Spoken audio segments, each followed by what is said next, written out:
Hi, I'm Adam Savage from Barker's Fencing. When it comes to protecting people, places and assets from hostile or accidental vehicle attacks, it's not just about having the right fence or gate, it's about making sure that they've been tested and proven to perform. That's why today I want to walk you through a brief overview of the main crash standards used around the world, both today and historically, to provide you with some clarity of what they are and help you choose what best suits your site's requirements.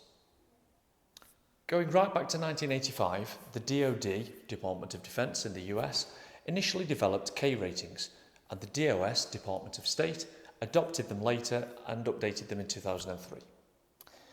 These ratings focus on how far a vehicle would travel beyond a barrier after impact at a given speed and then offered a simple K rating.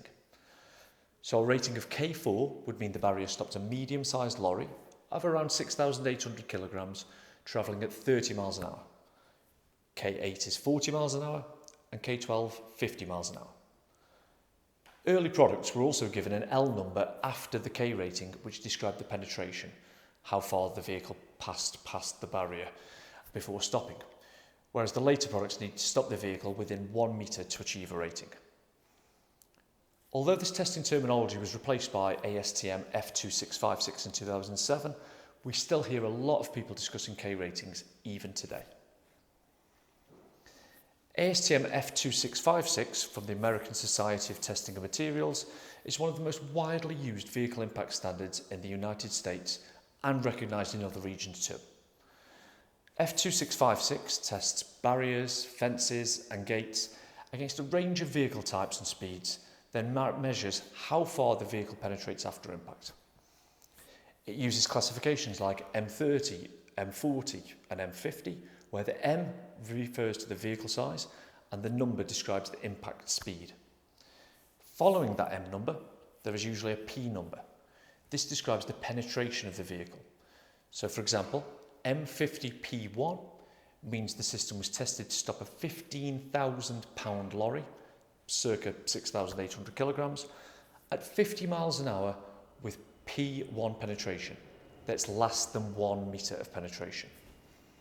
P2 means 1 metre to 7 metres, P3 means 7 to 30, and P4 means the vehicle carried on for more than 30 metres after impact. Over in the UK, PAS 68, which stands for Publicly Available Specification 68, was introduced in 2005. It's published by the British Standards Institute and has been the benchmark in the UK and Commonwealth countries for many years and was used in conjunction with PAS 69, which gave guidance on the proper selection and installation of HVM products. Now, PAS 68 gave a more detailed designation of the product's performance, which describes the type of product, whether V for vehicle, which is an actual crash test, P for pendulum, which is rarely used in the industry, or D for design. It then notes the vehicle size, speed and angle of impact, as well as how far the vehicle and major debris travels past the barrier upon impact.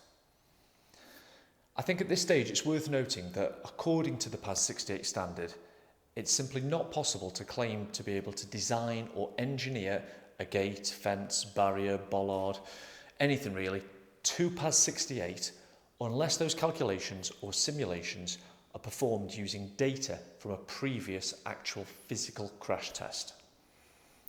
You can use that original data and then make some tweaks to the product in the simulation, but you cannot simulate from scratch.